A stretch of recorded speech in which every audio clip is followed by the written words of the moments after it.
네, 안녕하세요. 네, 7, 8월 달 문제풀이 이렇게 만나게 해서 반갑습니다. 뭐 기존부터 들었던 분도 있고 새롭게 이제 시작하려고 직강으로 나온 분도 있을 거고요.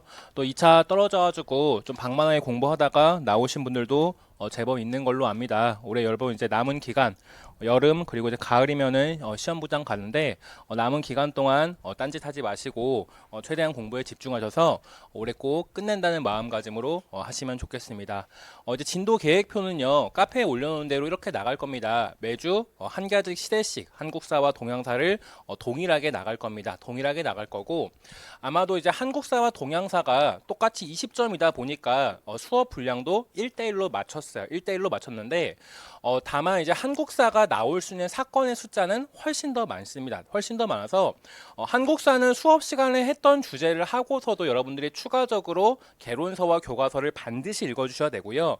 반면에 동양사 같은 경우에서는 수업 시간에 다룬 것들에서 거진다 시험 문제에 나온다라고 생각을 하시면 좋겠습니다. 그래서 동양사는 수업 시간에 다룬 것만이라도 여러분들이 잘 쫓아간다를 목표로 하시면 좋을 것 같고요. 한국사는 삼국시대만 하더라도 우리가 매 시간 약 20문제씩 풀게 될 건데 삼국시대를 20문제 80가지로 다 정리를 할 수는 없습니다. 다 정리를 할 수가 없기 때문에 여러분들 추가적으로 교과서와 개론서를 같이 읽어주시면 좋겠습니다. 그래서 이제 매주 시민의 한국사와 2022 교과서 주요 개론서를 가지고 이렇게 주요 문제 여러분들이 보고 다 풀 수 있는 것들 제가 만든 문제 20문제 뒤에 연구실에 만든 거 약 30문제가 뒤에 간단하게 나와 있는데요. 여러분들 이것도 같이 푸시면서 또 여러분 스스로 뭐가 나올 것인지도 같이 한번 따져보시면 좋겠습니다. 보시면 좋을 것 같고요. 다음에 인강생 분들이나 직강생 분들이나 일단 최대한 문제를 다 푸시고 시험에 수업을 들으시면은 아마 효과가 배가가 될 겁니다. 그래서 초수생 분들은요 이 문제를 풀 때 한 20문제 있으면은 한 3, 4문제 정도 정확하게 맞추신다라고 보시면 될 것 같고요. 재수생, 삼수생 분들은 한 절반 가량을 목표로 하시면은 좋겠습니다. 왜냐면은 전혀 공부할 필요가 없는 딱 보자마자 답이 떠오르는 문제는 우리 시험장에서 있거든요. 분명히 있지만 그거를 우리가 굳이 학원의 귀한 수업 시간에 다룰 필요는 없기 때문에 저희 학원에서는 중간 정도의 난이도 문제 그리고 상급 정도의 난이도 문제를 주로 많이 푼다라고 보시면 되겠고 뒤에 간단한 저난이도 문제는 뒤에 있는 자료로 가름할 테니까 여러분들이 꼭 문제를 푸시고 많이 틀리는 거에 스트레스 받을 필요는 없을 것 같습니다. 그래서 7, 8월 달에는 여러분들이 문제 푸는 거에 30%에서 50%를 맞는다라고 생각을 하시면 좋겠고요. 다음 9월 달, 10월 달 모의고사 반에 가서는 한 50%, 60% 그리고 여러분 실제 시험장 가서 70%, 80% 맞는다라고 하는 목표로 임해 주시면은 좋지 않을까 싶습니다. 보시면 될 것 같고요. 다음 카페에다가는 제가 삼국시대 문제 일부를 토요일에도 푼다라고 올려놨는데 그러진 않을게요. 여러분들이 지금 진도 사료걸반 강의라던가 이런 것들 아직 진도 못 나가시 복습 못 하신 분들 있는 것 같아서 그냥 춘추 전국시대만 나갈 테니까 1주 차에 조금 진도 천천히 나갈 테니까 미진했던 복습들 빨리 쫓아오시고 그다음에 나가시면 좋을 것 같고요. 그다음 미리 말씀드립니다만 8월 22일은 금요일 날 제가 원래 목요일 토요일 수업을 하는데 8월 22일만 제가 수업을 하고 금요일 날 수업을 하고 김쌤이 토요일 날 수업을 나가실 예정입니다. 그래서 카페에 올려놓은 공지들 다시 한번 확인해 보시면 좋을 것 같고요. 카페 주소는 다음.카페.net 김구히스토리입니다. 김구히스토리니까 김구 전공 역사라고 치시면 다 나올 테니까 같이 한번 보시면은 좋지 않을까 싶고요. 바로 이제 쓸데없는 시간 없이 바로 진도 나가도록 하겠습니다. 우리가 이제 7, 8월 달부터는 전쟁이에요. 전쟁이니까 바로 나가도록 하겠습니다. 보도록 하면은 자, 먼저 1번 문제와 2번 문제는 사실 수능이나 이런 시험에서 거의 나오지 않는 고조선에 대해서 문제를 만들어 봤습니다. 수능이나 아니면 우리 임용시험에서 고조선이 거의 시험 문제에 안 나는 이유는 사료가 굉장히 제한적이기 때문에 안 나오는 것도 있고요. 또 교과서의 서술과 학계의 시선이 조금 다른 것도 하나의 요인입니다. 이건데 교과서에서는 기원전 2333년이라고 하는 것을 굉장히 강조하고 있지만 여러분들이 보는 시민의 한국사만 보더라도 약간 근거가 미약하다라고 하는 식으로 이야기를 하고 있기 때문에 아마 그러한 지점들이 결부가 되어서 아마 우리 시험에 실제로는 거의 안 나왔던 것 같습니다. 다만 우리가 최근 시험에 보게 되면은 너무 유명한 사건들도 전환이도록 툭툭 던지는 경우가 있기 때문에 아예 안 볼 수는 없고 또 한능검이나 국가 공무원 시험 등에서 보게 되면은 그래도 이 고조선 부분이 여러 차례 나온 적이 있기 때문에 우리가 한번 정리 차원에서 한번 보려고 합니다. 그래서 이제 뭐 맛보기 강의를 들으시는 분들은 이런 구조로서 약 20문제 매주마다 한국사 20문제, 동양사 20문제 나간다라고 보시면 되겠는데, 먼저 환웅이 무리 3천을 거느리고 태백산 정상의 신단수 아래로 내려왔대요. 이 환웅이라고 하는 분 삼국유사에 보면은 환인의 아들이라고 나와 있습니다. 환인의 아들이라고 나왔는데, 이 환인이라고 하는 존재 아마 천신이자 뭐 태양신 뭐 이 정도로 추정을 하고 있어서 하늘에 있는 신인 이 환인의 아들인 환웅께서 이제 우리나라에 내려왔다라고 하는 것을 이야기를 하고 있습니다. 이야기를 하고 있고, 우리 교과서를 보게 되면은 뭐 풍백, 우사, 운사라고 하는 거 농경사회의 흔적임을 볼 수 있다라고 하는 것을 이야기를 하고 있습니다. 농경사회의 흔적임을 볼 수 있다라고 하는 것을 이야기를 쭉 하고 있고요. 그다음에 쭉 내려가서 보게 되면은 이 어디선가 내려온 이 환웅 세력과 결합을 하고 싶어하는 세력이 있습니다. 그들이 누구냐면은 바로 여기에 보면은 여자가 된 곰, 즉 한자로 웅녀라고 나와 있는데, 이 웅녀가 이제 애를 가지고 싶다라고 이제 간절하게 소원을 비니까 환웅이 이 웅녀와 혼인을 해서 아기를 낳는 이야기가 나와 있습니다. 그렇다면은 여자가 된 곰이라고 하는 표현, 당시 역사적 상황을 봤을 때 아마도 신석기에서 청동기로 넘어가는 시점으로 보여지고 있어. 신석기에서 청동기로 넘어가는 시점으로 보여져 있고, 아무래도 이 환웅 세력이 어디선가 이주한 유이민 세력으로 추정해. 무언가 선진 문물을 가지고 있는 유이민 세력으로 대략적으로 추정을 하고 있는데, 이 지역의 토착 세력인, 즉 신석기의 토테미즘이라던가 이런 것들을 내세우고 있는 곰이라고 하는 동물을 토템으로서 이제 강조하고 있는 이런 부족과의 연합을 상징하는 것으로 추정하고 있다라고 보시면 되겠습니다. 토착 세력인 이 신석기 토테미즘에 기반한 토착 세력과의 결합 혹은 연합이라고 하는 것을 상징하고 있는 것을 보아서 환웅 세력과 곰이라고 하는 것을 내세운 이 토착 세력 간의 연합이 나타나게 된다라고 하는 것들 보시면 되겠고요. 그 다음에 만약에 단군 왕검을 가지고 시험 문제를 낸다라고 친다면은 아마도 저는 이 부분이지 않을까 싶어요. 아마도 고려시대 원간섭기 이런 것과 결부가 되어서 저는 여기는 나올 수 있다라고 생각을 하게 되는데, 즉 보게 되면은 단군 왕검은 중국의 요임금이 즉위한 지 50년인 경인년에 평양성에 도읍하고 비로소 조선이라 불렀다라고 나와 있습니다.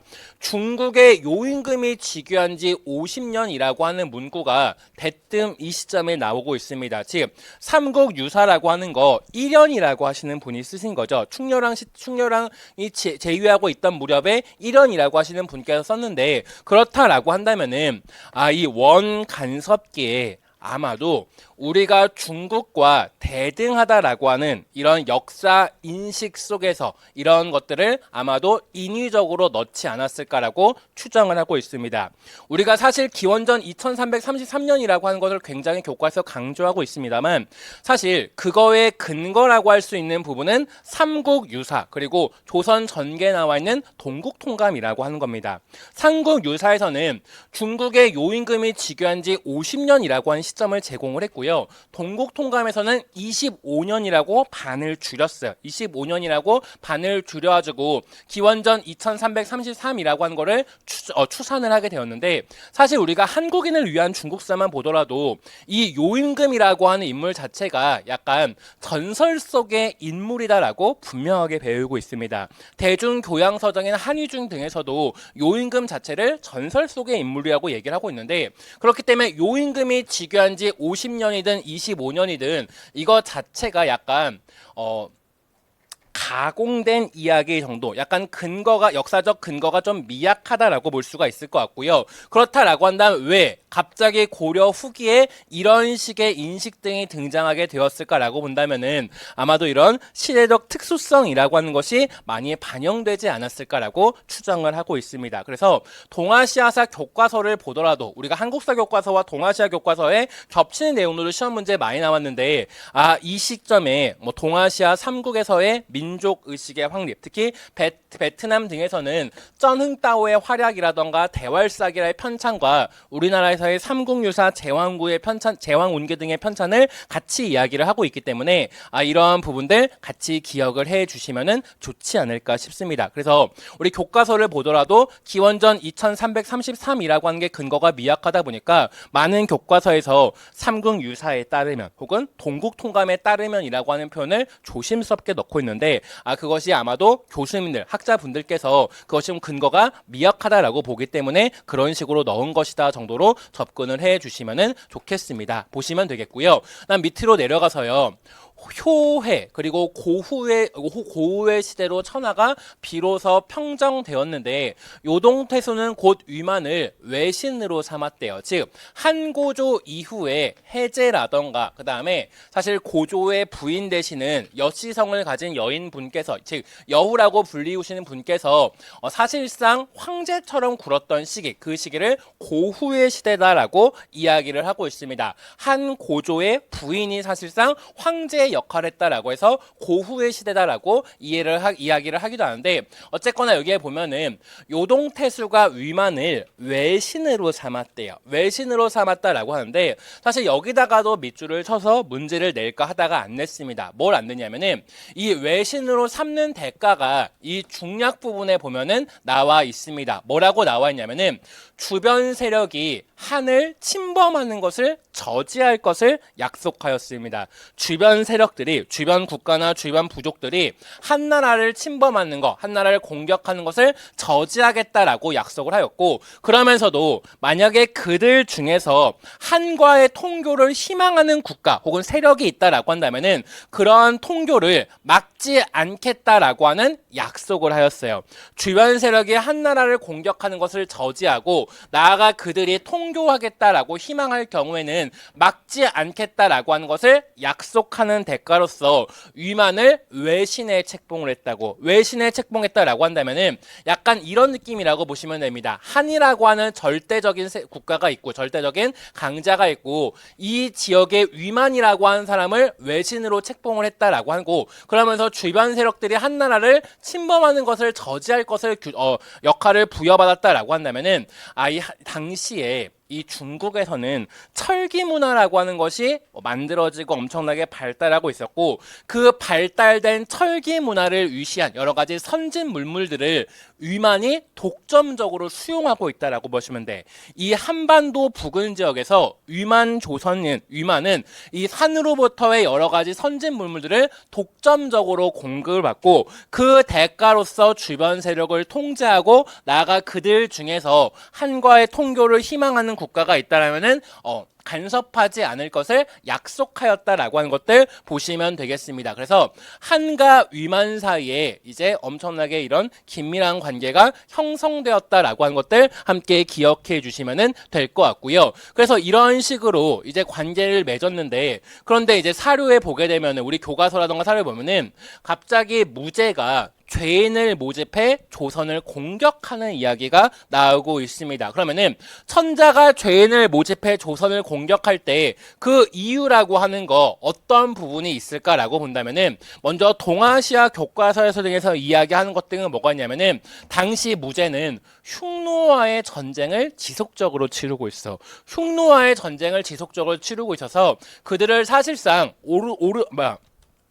고비 사막 북쪽으로 쫓아냈는데, 그런 흉노와 혹시나 고조선이 연계할 것을 우려했다고. 혹시나 그 흉노가 지금 흉노와 연계할 수 있는 애들 다 잘라버리기 위해서 대월지와도 교류하고 오손과도 교류하고 여러 가지 이런 흉노와 연계할 수 있는 세력을 다 차단하기 위해서 움직이고 있는데, 이 고조선 놈들이 흉노와 연계가 할 것을 우려를 하였다고. 또 그 시점에 위만 조선은 이 주변국들이 한나라에게 신속하는 것을, 즉 속하려고 하는 것을 저지하고 있었습니다. 분명히 아까 약속하였던 사실을 지금 이 시점에 가서는 위반하고 있었기 때문에 한나라 입장에서는 왜 너희 약속한 거 지키지 않아? 라고 하게 되면서 위만조선을, 즉 우거왕이라던가 이런 애들을 갈굴 수밖에 없는 상황이었고, 위만조선 입장에선 당시 이제 우거왕이 있던 시기인데 그 시점에서는 왜 이런 것들을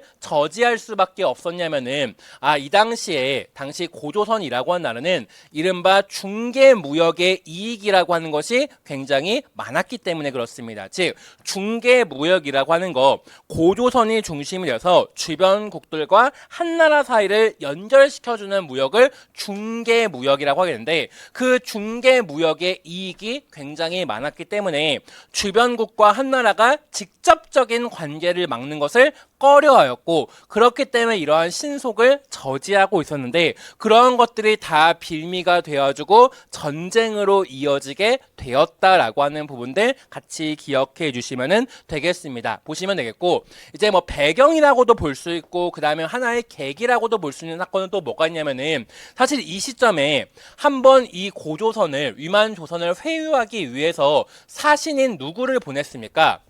서파라고 하는 분을 보내가지고 너희 그러면 안 돼, 말 잘 들어야지 라고 하면서 이 고조선을 설득하려고 했는데 그 설득이 제대로 먹히지 않았고, 그러면서 결국 이 서파라고 하는 분께서 이 자신을 배웅하러 나온 조선 비왕 장이라고 하는 사람을 죽여버린 사건이 있었죠. 조선 비왕을 살해한 사건이 있었고, 고조선 입장에서는 얘가 와서 교섭은 잘 안 됐지만 얘를 배웅하기 위해서 조선 비왕 장이라고 하는 사람을 보내가지고 얘를 배웅하도록 하는데, 얘가 대뜸 얘를 죽여버리고 지네 나라로 돌아가니까 그것이 열받아서 서파해를 이제 사람들을 보내서 암살하는 사건이 벌어지죠. 고조선 측에서 서파라고 하는 이 한나라 측의 사신을 죽여버린 사건이 벌어지게 되고, 그런 것들도 다 전쟁으로 이어지게 되는 하나의 계기였다라고 하는 부분들 같이 기억해 주시면 좋겠습니다. 보시면 되겠고요.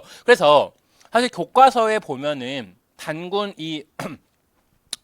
단군 신화 부분들, 이 부분이 사료엔 원체 많이 실려 있는데, 교과서에 원체 많이 실려 있는데, 다만 역사투 리베르 교과서 13쪽 등에서는 뭐가 실려 있냐면은 이 고조선의 멸망 부분이 수록이 되어 있습니다. 고조선의 멸망 부분이 수록이 되어 있는데, 만약에 고조선의 멸망을 가지고 시험 문제를 낸다라고 한다면은 다 아시는 내용이겠지만, 지금 조선상이라던가 니계상이라던가 이런 상으로 끝나시는 분들이 이탈을 모의하고 있는 모습이 나와 있습니다. 지금 한나라와 고조선 사이의 전쟁이라고 하는 것이 오래되어 가고 있는데, 조선 상인이 니계 상인이 이런 상으로 끝나는 관직의 사람들이 이탈하려고 하는 시도를 보이고 있고요. 그런 상이라고 하는 관직, 즉 각지의 제지 세력에 기반을 해가지고 자치력을 행사하고 있다라고 시민한국사에 나와 있는데, 그 말인즉슨 뭐냐면은 이 고조선이라고 한 나라가 있으면은 아직 지방관을 직접적으로 파견할 만한 행정 체계를 갖추지 못하다 보니까 각지의 이런 제지 세력들, 이들을 상이라고 임명을 해가지고 이들에게 이제 일종의 자치력을 행사할 수 있도록 규정을 하였고, 국가의 중대사는 이들 상액이 국가 이제 중앙으로 와서 함께 논의하는 구조였다라고 하는 것들 보시면 되겠습니다. 그러면은 이 상들은요, 자기가 이제 세력을 가지고 있는 이 지역 내에서는 사실상 왕의 위치인데, 그런데 생각해 보면은 전쟁이라고 하는 것이 오래 벌어진다라고 한다면은 이 전쟁이라고 하는 것이 오래 벌어지다 보니까 자기 세력들이 뭔가 많은 피해를 입는다고, 어차피 내 입장에서는 고조선의 왕을 모시든 한나라의 황제를 모시든 똑같아. 그런데 전쟁이라고 하는 것이 오래되면 오래될수록 자신의 이런 제지 세력들이 타격을 많이 받을 수밖에 없었다라고 하는 것들 보시면 되겠고요. 결과적으로 이런 자치력을 행사하고 있는 이 상들이 자신의 이권이라던가 자신의 지배 지역에 대한 안전 등을 핑계로 대가지고 결과적으로 이탈하게 된다라고 하는 부분들 함께 기억해 주시면 되겠습니다. 자치력을 행사하는 것이 문제였다라고 하는 것들 부분들 함께 기억해 주시면은 좋지 않을까 싶습니다. 그래서 상이라고 하는 이들 각지에서 자치력을 행사하고 있는데 그런 이들이 전쟁이 길어지면 길어질수록 결과적으로 이탈하게 되었다라고 하는 부분들 써주시면은 되지 않을까 싶습니다. 보시면 될 것 같고요. 그 다음에 옆에 교과서 형성평가는 제가 따로 카페에다가 정리해서 올릴게요. 답안들 같은 거는 카페에다가 올리도록 할 거고요. 그 다음에 만약에 고조선을 가지고 시험 문제를 낸다라고 한다면은 여기 사료 마지막 줄에 보면은 조선을 평정하고 드디어 사군을 설치하였다라고 하는 부분이 나와 있습니다. 이른바 한사군이라고 하는 것을 설치하는 이야기가 나와 있는데 만약에 이 한사군을 가지고 시험 문제를 낸다라고 한다면은 낼 수 있는 부분은 보통 낙랑군 부분이죠. 그래서 과거 2015학년도 기출문제에 보게 되면은 고구려 미천왕의 공격으로 낙랑군이 소멸되는 부분에다가 밑줄을 치고 그 부분에 의를 물어보는 문제가 2015학년도의 기출문제로 한번 나왔었는데 그렇다라고 한다면은 우리가 이제 시험 문제에 나올 수 있는 부분은 제 생각에는 먼저 현도군이지 않을까 싶어. 우리 시민한국사에 보면은 제1, 제2, 제3 현도군으로 현도군의 위치에 따라서 여러 가지 이야기를 하고 있는 모습이 나오고 있기 때문에 낙랑군을 가지고 시험 문제 냈다라고 한다면은 현도군을 가지고도 충분히 시험 문제에 나올 수 있다. 그러면은 현도군이 제1, 제2, 제3이 있다는 얘기는 약 2번의 이동이 크게 있었다라고 하는 얘기인데 그 2번의 이동에 관계가 된 것이 바로 누구들이다? 고구려의 저항이다라고 보시면 돼. 고구려 건국 세력의 저항으로 말미암아 현도군이 지속적으로 이동하게 되었다라고 하는 부분들 먼저 한 가지 기억하시면 될 것 같고요. 그래서 기원전 75년이라던가 아니면 서기 105년에서 106년에 걸친 공격으로 말미암아 이동하게 되는 이야기 우리가 조금 있다가 자세하게 한번 보도록 할 겁니다. 보도록 할 거고요. 그 다음에 만약에 이 한사군을 가지고 시험 문제를 낸다라고 한다면은 우리 옛날에 2008학년도였나요? 박은식 선생님이 시험 문제에 나왔을 때 그 당시에 일제 식민 사학자들의 논리라던가 이런 것들이 같이 시험 문제에 나왔어. 식민 사학자들의 주장이 같이 시험 문제에 나왔는데 만약에 그런 부분을 가지고 이야기를 한다라고 한다면 이 한사군의 존재가 어디에 활용되기도 하냐면은 식민 사학자들이 이른바 타율성론이라고 하는 걸 얘기할 때 나오게 됩니다. 즉 우리나라에게 정체성론이라던가 이런 것들을 얘기하면서 한국이라고 한 나라 옛날부터 저렇게 발전이 없었어라고 하는 것을 이야기하는데 즉 중국으로부터의 이런 여러 가지 타율적으로밖에 움직이지 못하였다. 스스로 발전하는 것이 아니라 중국이라던가 이런 주변국에 의해서 정말 끔지럭끔지럭 움직였다라고 하는 것이 타율성론이었다라고 하는 것들 보시면 되겠고 그 타율성론을 이야기할 때 한사군의 존재를 언급을 하였대. 한사군의 존재를 언급을 하는데 사실 생각해 보면은 사실 낙랑군을 제외하고는 대체로 다 25년 정도밖에 없었대. 그 말이 뭐냐면은 진번과 임동군은 즉 기원전 108년에 고조선이 멸망하고 한사군이 설치가 되었으니까 약 25년이 흐른 기원전 82년 시점에 진번군과 임동군은 빠이빠이 하였대. 빠이빠이하였고 그 다음에 현도군 자체도 우리나라에 있었던 것은 기원전 75년도까지야. 기원전 75년까지여서 이때 이제 이른바 제2현도군으로 옮겨가게 되면서 한반도 밖으로 나아가게 되었다. 밖으로 나아가게 되었고 그러면서 사실상 낙랑군을 제외하고서는 한 4군 중에서 3군은 다 25년, 30년밖에 없었다라고 하는 것이 일단 우리나라 역사계의 첫 번째 입장이다라고 하는 것들 보시면 되겠고요. 두 번째로는 이 낙랑군이 단순히 무슨 일제강점기처럼 식민지가 아니었다라고 하는 겁니다. 식민지가 아니라 즉 여러 가지 무역이나 통신 업무 등을 수행하는 상업적인 성격이 강하였대. 그러다 보니까 우리가 보통 교과서에서 이야기하는 거는 약간 그 낙랑군이라고 하는 것이 우리나라에게 뭔가 한반도를 지배하는 통치기구 이런 것이 아니라 여러 가지 선진 문물이라던가 이런 것들을 전래시켜주는 일종의 통로였다라고 하는 것을 많이 강조하고 있다라고 하는 것들 보시면 되겠고요. 그러다 보니까 시민한국사에서는 어떤 이야기를 하고 있냐면은 이 낙랑군, 그러니까 나머지는 다 25년 만에 없어져가지고 거의 기록이 없습니다. 낙랑군만 그나마 기록이 있는데 낙랑군을 보게 되면은 중국에서 관리가 다 100%온 것이 아닙니다. 즉 무슨 얘기냐면은 고조선의 토착 지배층을 나름대로 활용하였다라고 하는 이야기를 시민한국사에서 이야기를 하고 있습니다. 즉 이런 토착 지배층을 송리로서, 즉 하급 관리로서 활용하였다라고 보시면 돼. 하급 관리로서 활용하기도 하였고, 혹은 이들에게 읍군이라고 하는 벼슬 등을 하사하면서 이 고조선의 옛 지배층, 토착 지배층들을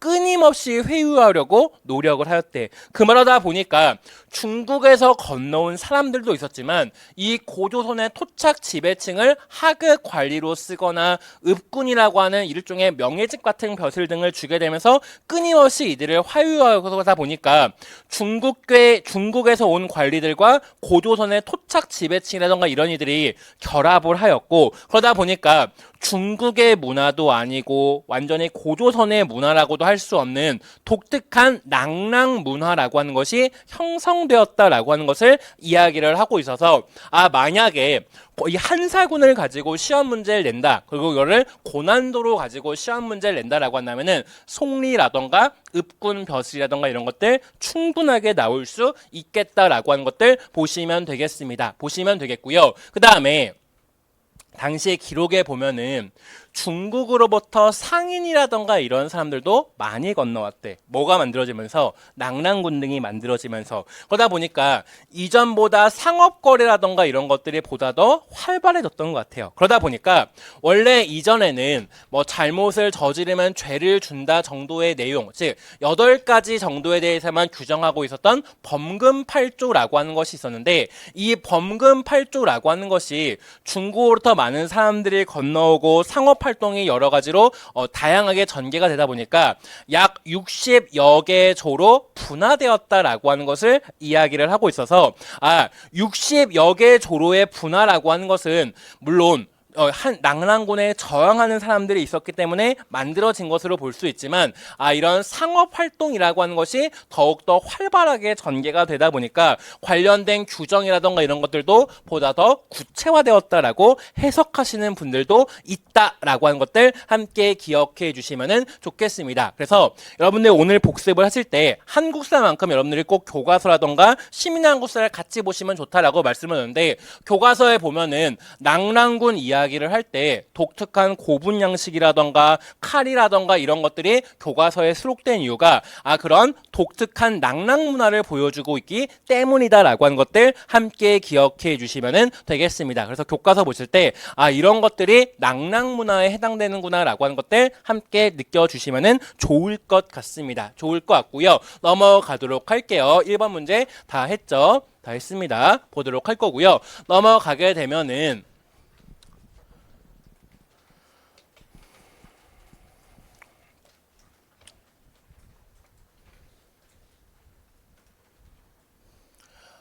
먼저 이제 기자동래설이라고 하는 것이 이제 한나라가 건국되고 만들어진 상서대전이라던가 이런 책에 기록이 되어 있습니다. 한나라가 건국될 무렵에 만들어진 상서대전이라던가 이런 책에 보게 되면은 기자라고 하는 인물이 조선에 분봉받았다라고 하는 이야기가 갑자기 나오게 됩니다. 즉, 그 전까지 춘추 전국시대에 쓰여진 그 어떤 책에서도 기자라고 하는 인물이 고조선에 분봉받았다라고 하는 이야기가 없는데, 한나라가 건국되고 나서 이런 책에서 갑자기 기자가 분봉받았다라고 하는 이야기가 갑자기 나오게 되고, 그러한 이야기가 이후에 역사서에 이제 수록이 되게 되는데, 오늘날 학계에서는 이 기자 동래설이라고 하는 거를 신뢰하지 않습니다. 왜냐하면은 당시에 이 춘추 전국 시대의 여러 가지 기록들, 아니면 주나라 시대의 기록이라던가 이런 걸 보면은 기자 동래설과 관련된 기록이 전혀 나오지 않고 있고, 그를 뒷받침할 수 있는 고고학적 자료라던가 이런 것들이 전혀 나오지 않습니다. 않습니다. 그렇기 때문에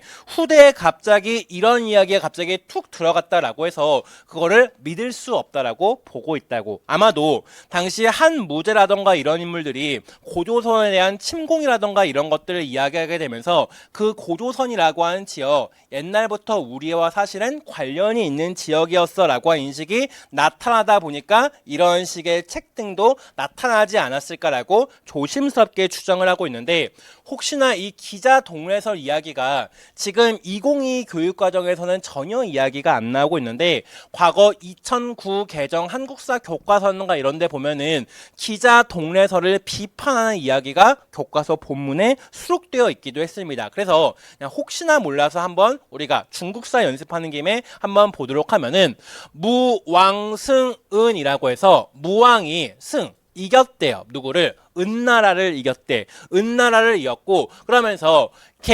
공자녹보라고 해서 계승하도록 하였대요. 누구를? 공자녹보가 계승하도록 하였다라고 하는 것들 보시면 되겠고, 그러면서 여기에 보면은 기자지수라고 나와 있습니다. 만약에 이러한 문제가 시험 문제 나온다면은 기자 같은 분들에다가 구멍을 뚫고 이런 사료와도 같이 한번 낼 수가 있을 것 같은데, 즉 석이라고 하는 거 석방하다, 풀다 이런 뜻이어서 석방시켰대요. 누구를? 기자를. 왜냐면은 기자가 지수라고 해서 이 숫자가 가두다라는 뜻을 가지고 있습니다. 즉 기자가 갇혀 있는 것을 풀어주었다 정도로 보시면 되겠습니다. 그런데 기자, 불인, 위, 주지석이라고 해서 기자는 인이라고 하는 게 참다니까 참을 수가 없었대. 뭐를 참을 수가 없냐면은 주나라에 의해서 석방된 것을 참을 수가 없었대.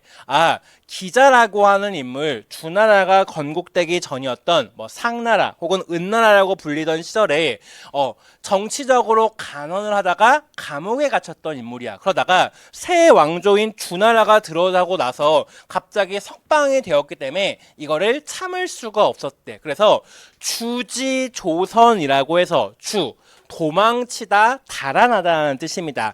달아났대요. 어디로? 조선 땅으로 달아나니 무왕문지라고 해서 주나라 무왕이 이 사실을 듣고 나서, 듣다라니까 듣고 나서 인이 조선봉지라고 해서 그로 인해서 조선 땅을 봉하였다 정도로 보시면 되겠습니다. 그러자 기자, 기수, 주지봉이라고 해서 기자는 이미 받았대요. 뭐를? 주나라의 봉건함을 받았기 때문에, 봉건을 받을 수밖에 없었기 때문에 부득, 무신예라고 해서 부득이라고 하는 게 득이 없다라는 뜻이니까 앞에 안일 불자와 결합하면은 하지 않을 수 없다 정도로 보시면 되겠습니다. 앞에 무자도 있으니까 신하의 예를 취하지 않을 수가 없다 정도로 봐주시면 되겠습니다. 부정어가 두 개가 있다 보니까 뭐뭐하지 않을 수 없다로 보시면 돼서,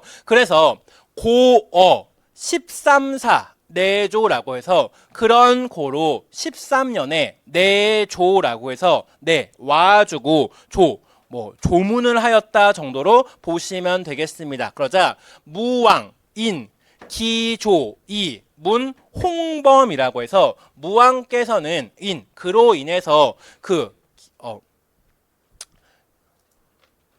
그로 인해서 이 조의 그 순간에 물어보았대요. 뭐를?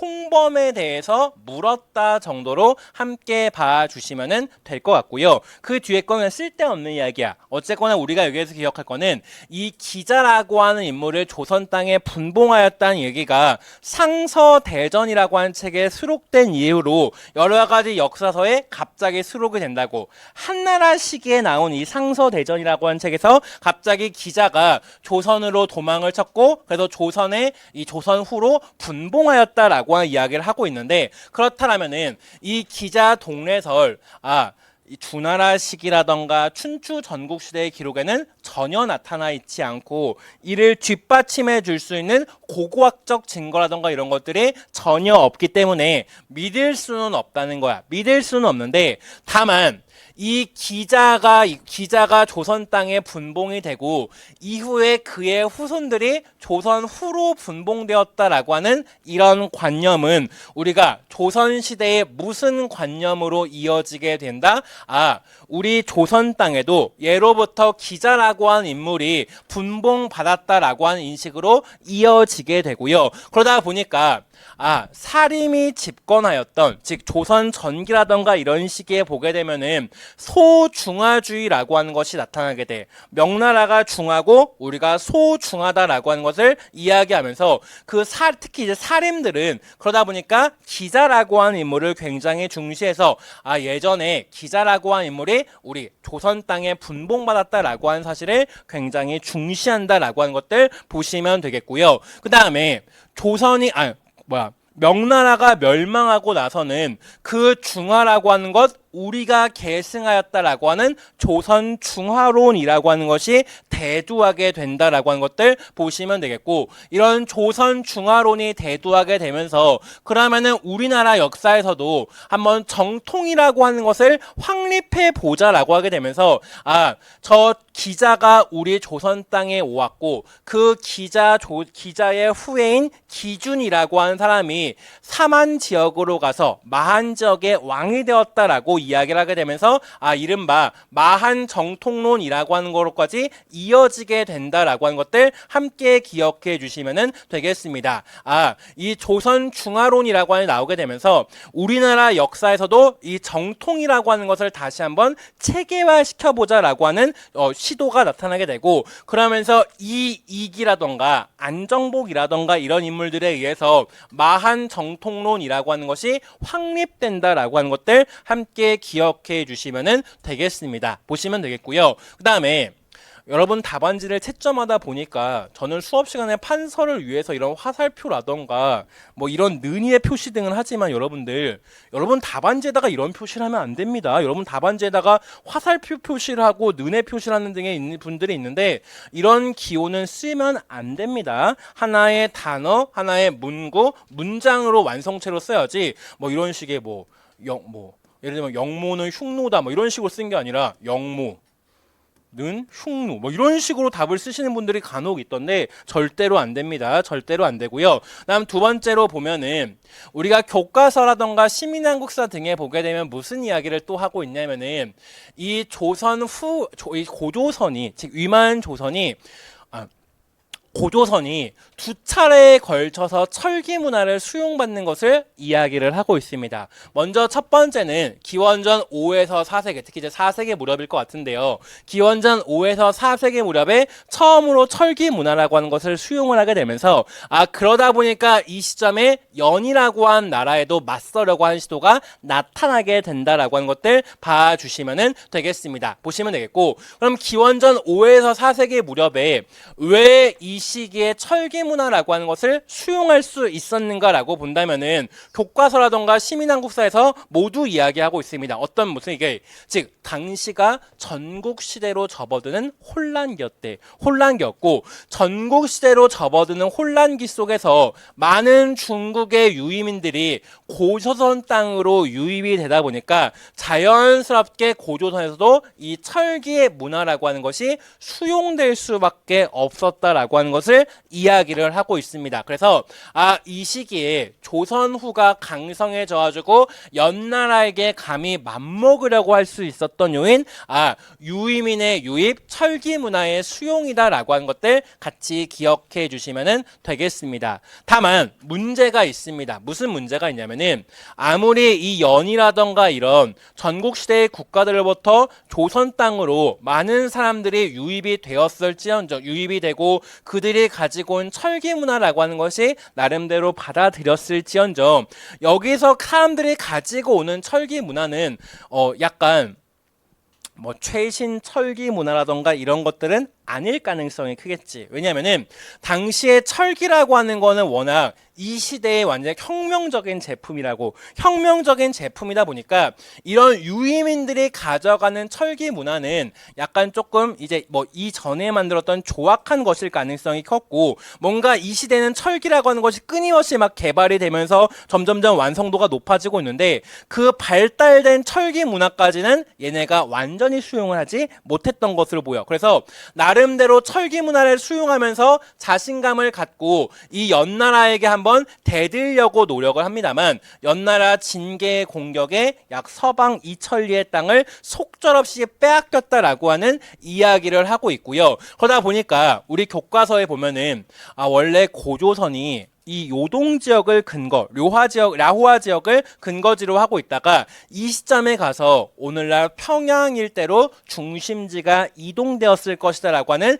이른바 이동설을 채택하고 있다라고 하는 것들 같이 보시면 되고, 그러다 보니까 평양이라고 하는 지역을 중심지로 하게 돼서 원래 야호강 일대, 요하강 일대에서 이 평양 지역으로 넘어가게 되는데, 그러다 보니까 이 시점에 보게 되면은 이른바 세형동검이라고 하는 청동기, 이 세형동검이라고 하는 것이 더욱더 개량되어서 나오게 되는데, 그 세형동검이라고 하는 것이 이 랴오어강 일대는 주로 나오지 않고 이 청천강 이남 지역에만 주로 나오는 이유에는 아마도 이러한 것들이 반영되었을 것이다 라고 시민한국사에서 이야기를 하고 있어서, 우리 최근 시험에 보게 되면은 무령왕릉 지석이라던가 이런 유물 같은 거 쓰는 것이 시험 문제에 나오게 됐는데, 이 세형동검이라고 하는 거 주로 청천강 이남 지역에서만 주로 출토가 되다 보니까 고조선의 중심지가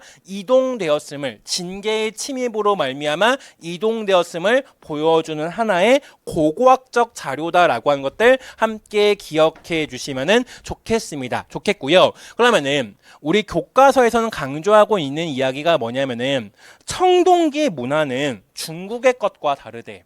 우리의 이 검과 중국의 청동검의 양식이 다르다라고 하는 것을 강조를 하고 있다고.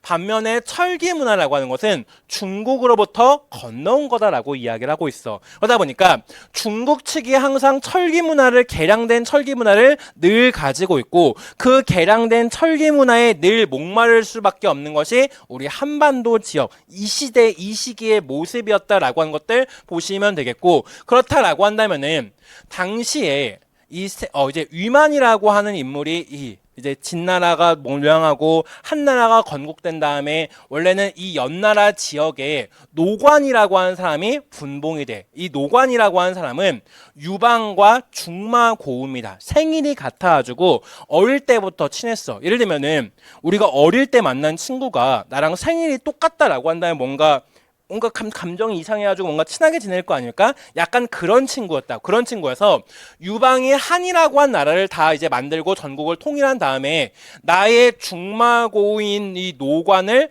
연나라의 왕으로 분봉을 해. 연나라의 왕으로 분봉하는데, 다만 이 유방이라고 한 인물이 이른바 이제 처음에는 이런 성씨가 다른 이들도 제후왕으로 임명을 합니다만, 점점점 이성 제후를 제거하는 정책을 펼치게 되고, 그런 상황 속에서 유방이 죽고, 그러면서 노관이라고 하는 인물에 대해서도 유방의 아들인 해제라던가 고우 시기로 가게 되면은 이 노관에 대해서 가만두지 않으려고 하다 보니까 노관이라고 하는 인물이 흉노 지역으로 도망을 치게 되고요. 이 연나라에 분봉된 노관 밑에 있던 위만이라고 한 인물도 고조선 땅으로 들어오게 되고, 고조선 땅으로 들어오면서 약속한 게 뭐냐면은, 옛적에 저희가 진계의 침입으로 당신들 영토 많이 빼앗긴 거 아닌데, 지금 당신들 중심지 이 평양 지역으로 가 있는데 내가 이 지역에서 거주하면서 이 서북방 지역의 변경을 방비하겠습니다라고 약속을 한다고. 서북경 지역의 국경을 방비하겠습니다라고 약속을 하게 되고, 다만 이 시점에 어쨌거나 한나라가 건국된 시점에서도 아직 국초에는 혼란이 지속되고 있습니다. 왜? 이성재우를 제거하려고 하고 흉노와의 전쟁이 펼쳐지고 하게 되면서 많은 사람들이 전쟁을 피해서 도망을 치고 있어. 도망을 치면서 자연스럽게 가는 지역이 이 고조선 지역이었고, 그러면 이 지역에서는 지금 위만이라고 한 인물이 서북방 지역을 방비하겠다라고 하면서 이 지역에 위치하고 있는데, 많은 유이민 세력들이 이 위만 밑으로 들어가게 되고, 그러면서 더욱더 발달한 철기 문화라고 하는 것을 위만이 자연스럽게 수용을 하다 보니까 결과적으로 위만이 평양 지역으로 진격을 해가지고 고조선의 왕위를 빼앗아 버린다. 그때부터를 위만조선이라고 일컫는다라고 하는 것들 보시면 되겠고요.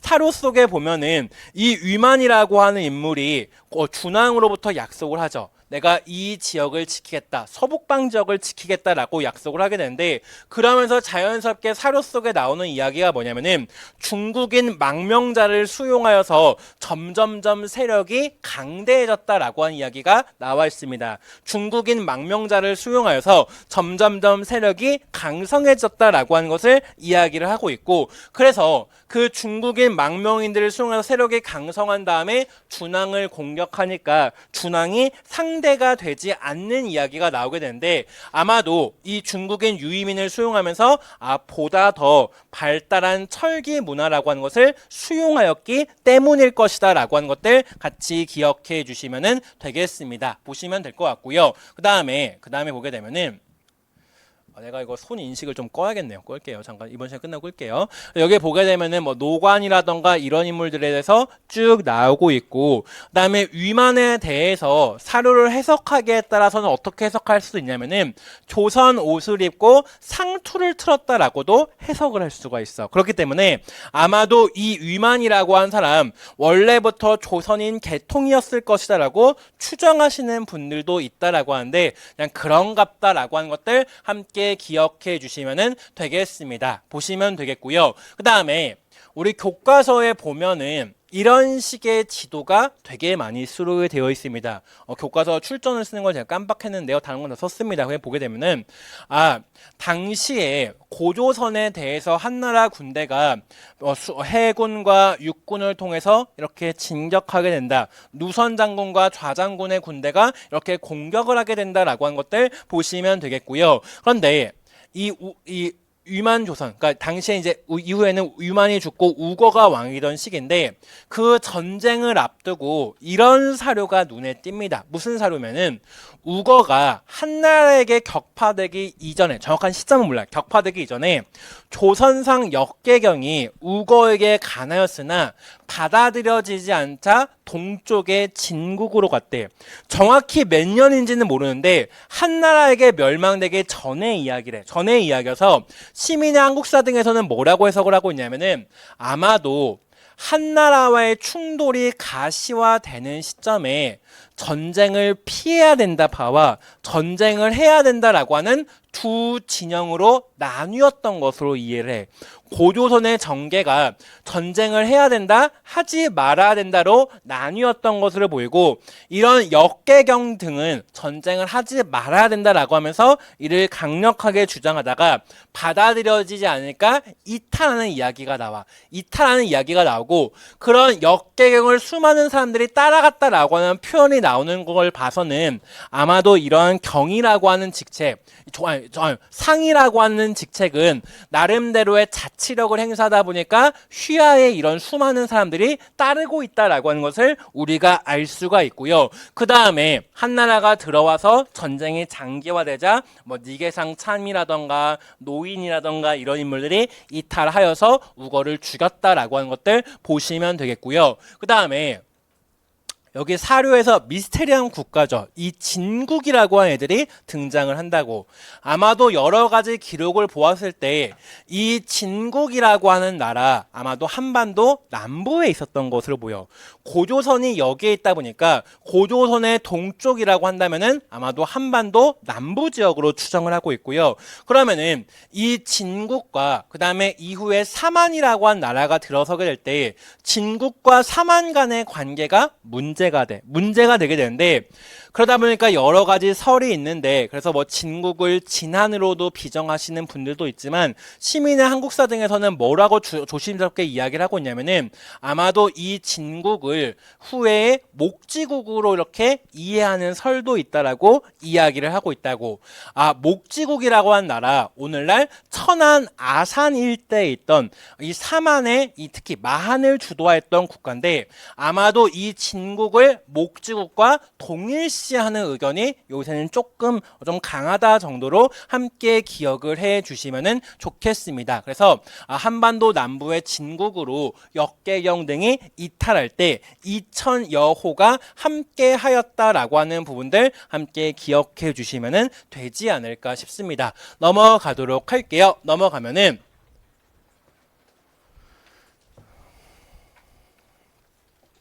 자, 그래서 그 다음에 이제 사만으로 볼 건데 사만이 우리 시험에 안 나온 지는 꽤 되었습니다. 오히려 동해의 집터는 2010학년도에 한번 출제가 되었는데 사만이라던가 이런 이들이 메인으로 나온 적은 요 근래에는 없습니다. 요 근래에는 없기 때문에 우리가 한번 봐야 될 것 같은데 먼저 삼국지에 보면은 장수가 있대요. 이 장수들 중에서 세력이 강대한 이를 신지라고 하고 그 다음을 읍차라고 한대. 그러면은 이 지역에 주요 세력들, 주요 이런 지도자라고 할 수 있는 이들을 보통 우리가 장수라고 하게 되는데 그들 중에 힘이 강한 자를 신지 그 다음을 읍차라고 한대. 이런 정치적 지배자가 있고요. 그다음 밑에 보게 되면은 천군이라고 불리우는 이들이 있대. 그러면은 이런 신지나 읍차와 천군이라고 하는 불리우는 이들 도대체 어떤 관계냐가 궁금한 사항이야.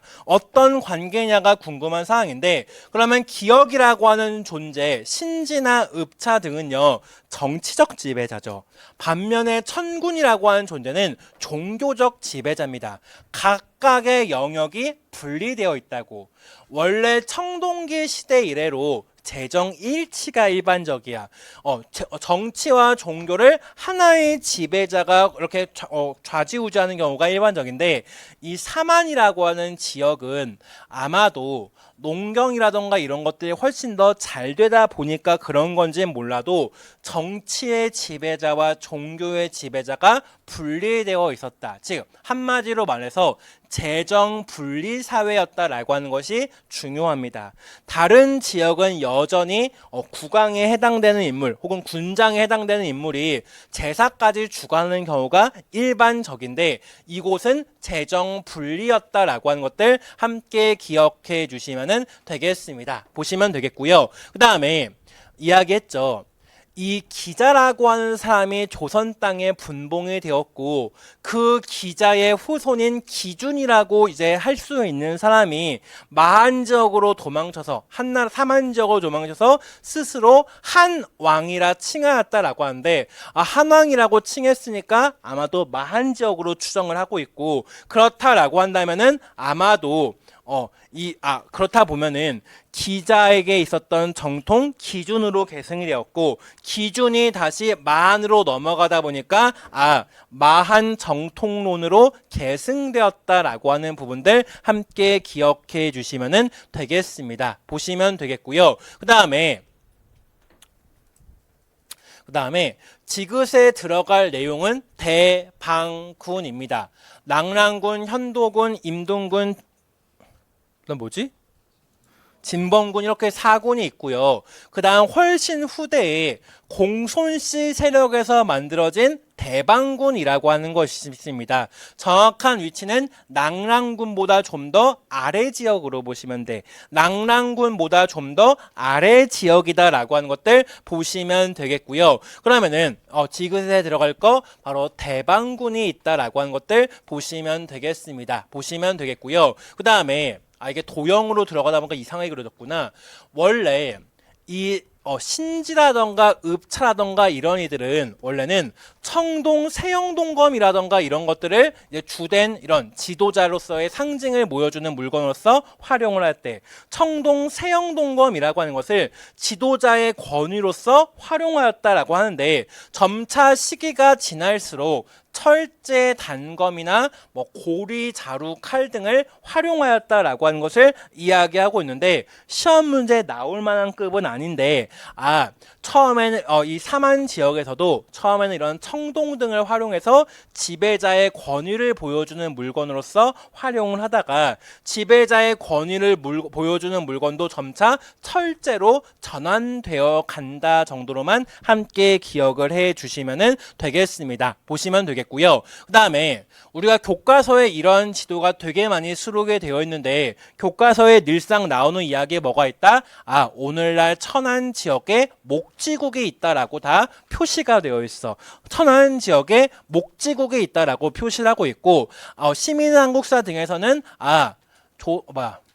조선상 역계경이 같다라고 하는 진국을 아마도 이 목지국과 동일시해서 보는 의견이 있다라고 이야기를 하고 있고요. 다만 당시 사료에 보면은 이 진국이 진안으로 이어졌다라고 당시 사료에 나와 있는 경우도 있어서 진국을 진안으로 보기도 하고 진국을 목지국으로 보기도 한다. 두 가지 다 그냥 가볍게 기억해 주시면 되겠습니다. 보시면 되겠고요. 그 다음에 옆에 보게 되면은 어떤 이야기가 있냐면은 이런 천군과 이런 거에 대해서 이제 지도서 등에 아마 시민한국사를 요약 정리한 거에 불과한데 이런 천군이라고 하는 존재 제사를 담당하다 보니까 농경과 신앙의 의례를 주관하였다라고 하는 부분들 보시면 되겠고 재정 분리다 보니까 이 소도라고 하는 종교적 구역에는 신지와 읍차와 같은 이런 정치적 군장의 권력이 미치지 못하였다라고 하는 것을 이야기를 하고 있어서 이런 천군이라고 하는 존재, 소도라고 하는 지역 다 재정 분리 사회임을 보여주는 하나의 증표다라고 하는 것들 함께 기억해 주시면 되겠습니다. 보시면 되겠고요. 넘어가도록 할게요. 한 문제만 더 하고 쉬도록 하겠습니다. 한 문제 더 보면은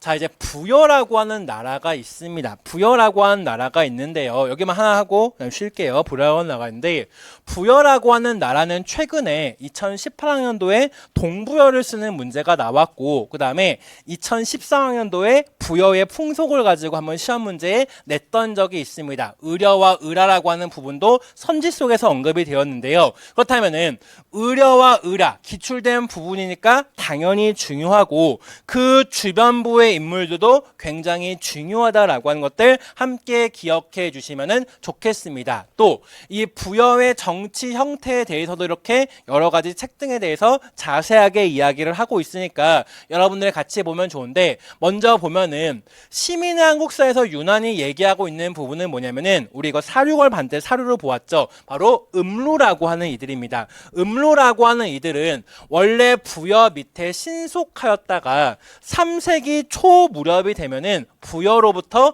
이탈을 하게 된대. 그래서 우리 시민한국사에 보면 음루가 두 번이 나오는데 부여가 강성해지는 부분에 음루가 나오기도 하고 부여가 쇠약해지기 시작하는 부분에도 음루가 나온다라고 하는 것들 함께 기억해 주시면 좋겠습니다. 그래서 부여 밑에 있다가 이탈하는 이들이 나온다라고 한다면 음루라고 하는 이들이 있고요. 이것이 후대에 누구로 이어지는지는 여러 가지 설들이 있다라고 하는 것들 보시면 되겠습니다. 보시면 되겠고요. 두 번째로는 옛 부여의 풍속이라고 이야기가 나와. 시민한국사에서는 뭐라고 해석을 하냐면은 이거는 옛 부여의 풍속이다라고 이야기를 하니까 지금 이 시점에는 극복이 된 옛날의 풍속이다라고 이야기를 하고 있어.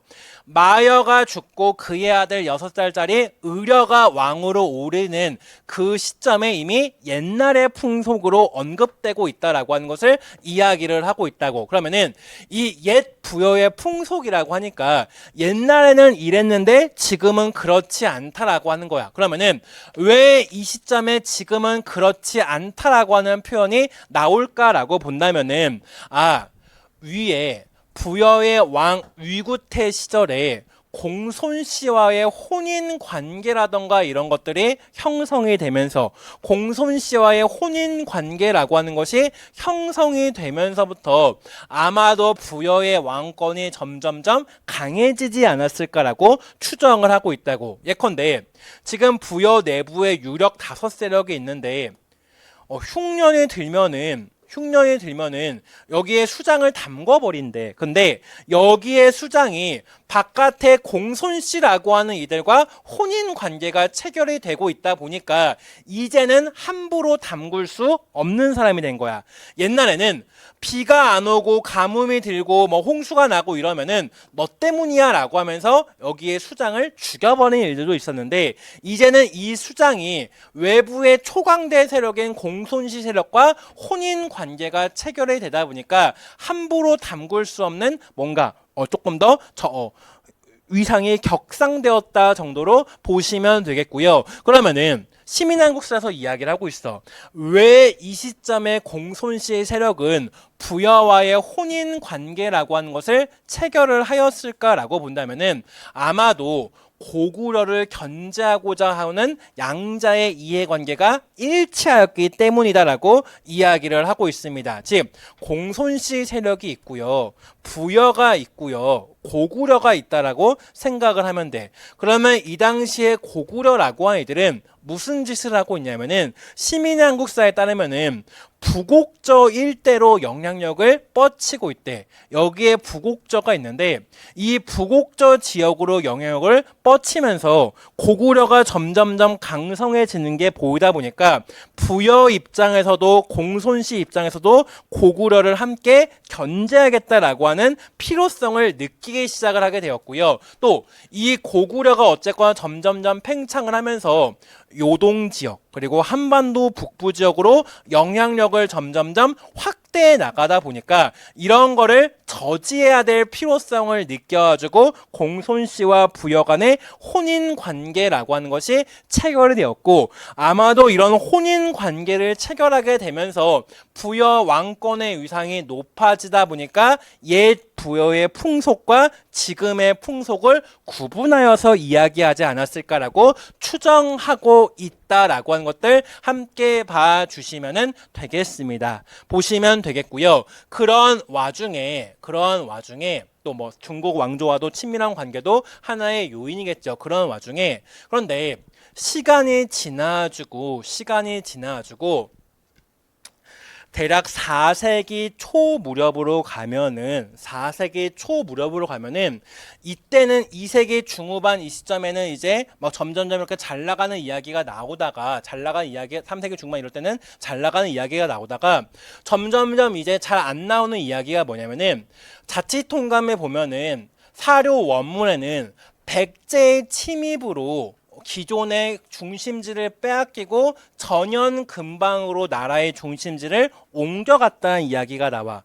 백제의 침입으로 원래의 중심지를 빼앗겼다라고 이야기가 나오는데, 근데 현실적으로 보았을 때 백제와 부여 사이에는 너무나 긴 거리가 있기 때문에 여기에 수정 해석을 가하셔가지고 아마도 고구려의 침입으로 수정 해석을 하고 있어. 시민한국사도 고구려로 해석을 해서 텍스트를 쭉 서술을 하였는데요. 그렇게 보면은 부여는 녹산에 거주하였다가 고구려의 침입으로 중심지를 잃고 전현 부근으로 이제 중심지를 옮겼다가 전현왕 모용왕의 공격으로 말미암아 구강현이라던가 불황민 5만여 명이 포로로 잡혀갔다라고 하는 것을 이야기를 하고 있습니다. 그러면은 대략 330년 무렵부터 350년 무렵까지 계속해서 고구려와 그 다음에 전현의 공격에 시달리고 있는 이야기가 나오고 있다라고 하는 것들 보시면 되겠고, 그럼 왜 이 시점에 고구려라던가 전현이라던가 이런 이들부터의 침입이 왜 많을까? 부여가 원래 긴밀한 외교 관계였던 서진이라고 한 나라가 멸망하였기 때문이다라고 하는 것들 써주시면 되겠습니다. 서진이라고 하는 나라가 4세기 초반 무렵에 우리 중국사 시간에 배우죠. 이른바 영가의 난이라고 하는 것 등으로 말미암아 나라가 멸망을 하게 되고, 그러면서 강남쪽으로 도망을 쳐서 동진이라고 한 나라를 건국하게 되는데, 그러면은 부여 입장에서는 이제 공손지 세력 없을 때 여기가 이제 서진이라고 한 나라가 원래 있고, 부여라고 한 나라는 이 서진과 긴밀한 관계였다고. 긴밀한 관계인데 서진이라고 한 나라가 없어져 버리고 동진만 남아버리다 보니까 부여 입장에서는 자신들을 지지해주는 긴밀한 서진이 없다 보니까 전현의 공격, 고구려의 공격, 이런 것들에 지속적으로 노출될 수밖에 없었다라고 하는 것들 봐주시면 되겠습니다. 보시면 되겠고, 그래서 약 5만여 명과 국왕까지 포로로 잡혀간 이후부터는 시민한국사에서 이야기를 하고 있습니다. 뭐라고 얘기를 하고 있냐면은 선비족 모용부라던가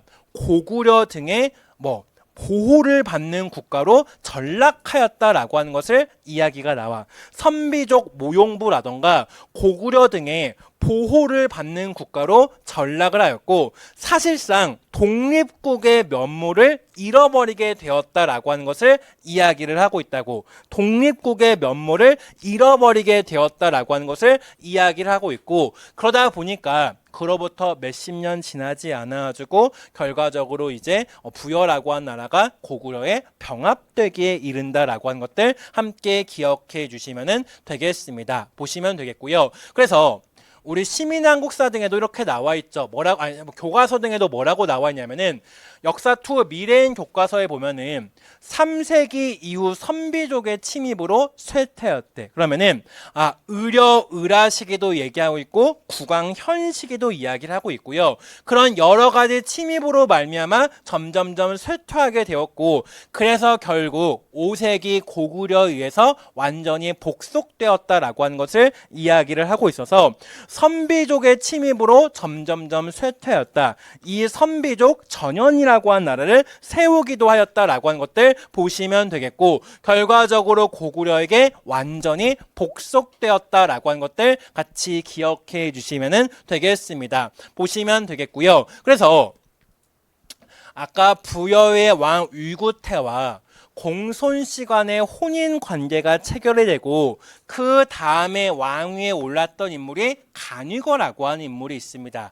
간위거라고 하는 인물 제위 시기에는 정확하게 딱 이 시점이다라고 할 수는 없는데, 아마도 사료의 기록을 보았을 때 대략 이때쯤인 것 같아요. 대략 이때쯤인 게 뭐가 있냐면, 부여의 왕들은 제위 연도가 정확하게 안 나와 있어서 역사적 사실이 다 이때다라고 비정하기는 어려운데, 여러 가지 상황을 보았을 때 이때 관구검이 고구려를 공격할 때 왕이 아마도 간위거였던 것 같아.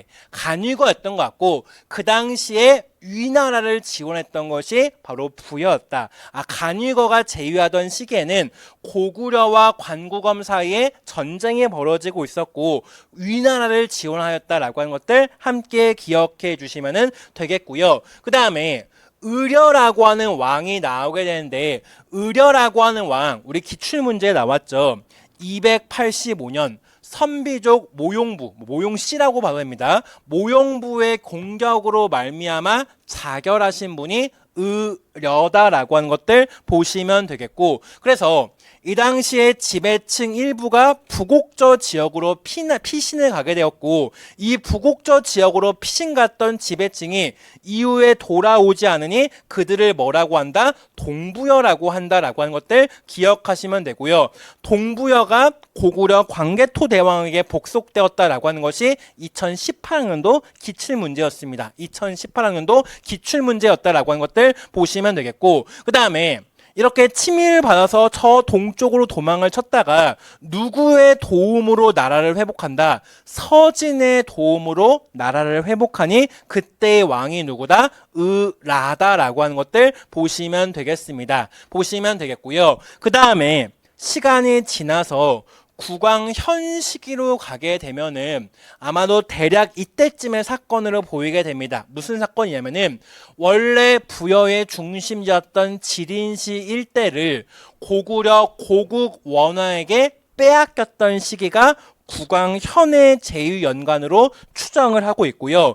그 고구려 이 원래의 중심지를 빼앗기다 보니까 어쩔 수 없이 중심지가 어디로 이동했다? 전현 근처로 이동을 하였고 그 전현의 공격에 속수무책으로 뚫리게 되어지고 국왕현과 백성 5만여 명이 인질로 가게 되었고 그러면서 사실상 독립국의 면모를 잃어버리게 되었다. 독립국의 면모를 잃어버리다 보니까 동부여 광개토 대왕에게 난 부여 원래 부여는 문자 명왕에게 다 복속되었다. 항복하였다라고 하는 것들 함께 기억해 주시면 되겠습니다. 보시면 되겠고요.